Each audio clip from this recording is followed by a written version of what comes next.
World class. Fire be, fire be. Kufura kwa mambo kufura baba. Dili mukono baba. Dadi dili mule mukuru baba.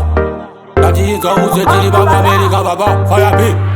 Sechita kunge pela tini. Futini ni kananda tigando koma koma. Ndinenge nchida kukoma koma. Fire be. Ndopani nenge ndichiwa zira ndichidi nini ndiri mama Amerika. Saka ndichirama ndichikoma ngoma. Ndinurama ndichikoma goma. Ndichaita jet, ndichaita jet, ndichaita jet. Mama ndichifuta, wana ndichifuta, mama ndichifuta. Fire be.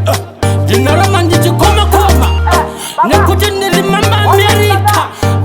Ndinada kukoma koma. Ndicharama ndichikoma paka wanda. Ndisaka inini ndisinga chivaka wanda. Nekuti nini ndichiva nekuwa klase. Uzaka ujuna ndisinga sekise. Ndorama ndichikoma koma. Nekuti ndiri mukoma. Ukaona nini ndiri mukoma. Wanona ndichizika ndiri mukoma. Achaza nini ndinazo inini ka ndiri mukoma. Fire be. Kana ndauya ku world class.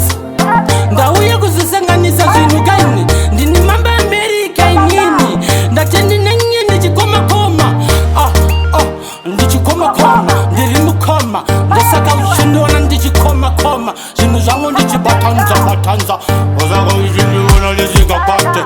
Saka uchindiona ndizingamire kaza matsaka. Uzaka uchindiona ndichigara ndichiteta. Ndichikeza, ndichiteta, ndichikeza, ndichiteta. Nekuti ndiri mukoma. Uzaka uchindiona ndiri ndichikoma koma. Uzaka wandiona ndakoma koma. Kunza kana kule tani vanokudza ndinokoma koma. Vaudze ndinokoma koma. Animwasikiza. Ndinenge ndichita zvinhu zvacho ndichikoma koma. Nekuti ndiri mukoma koma. Ndosaka uchiona mamba Amerika. Vachisvika zvavo vachikoma koma. Aniyowe vapindira kwani ku world class. Ndichikoma koma. Fire be. Vaudze kuti chakabirida. Chakabirida. Watiri ndokwatidora machikoma koma. Nekuti ndinenge mukoma koma. Saka wandiona bata ngoma. Saka wandiona zira ngoma. Ndati ndini ndorova ngoma. Ndosaka uchiona nditi ndiri mukoma. Saka uchiona ndichimhanya nengoma. Ndichitsindika mhanya nengoma. Pamwe zvichaita ndati zvinoita chete hazvirambe ndati. Nekuti ndiri mukoma.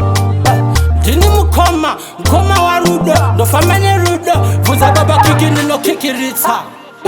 Ndiri mukoma. Saka kana ukandiona futi ndinenge ndichita zvekukoma koma.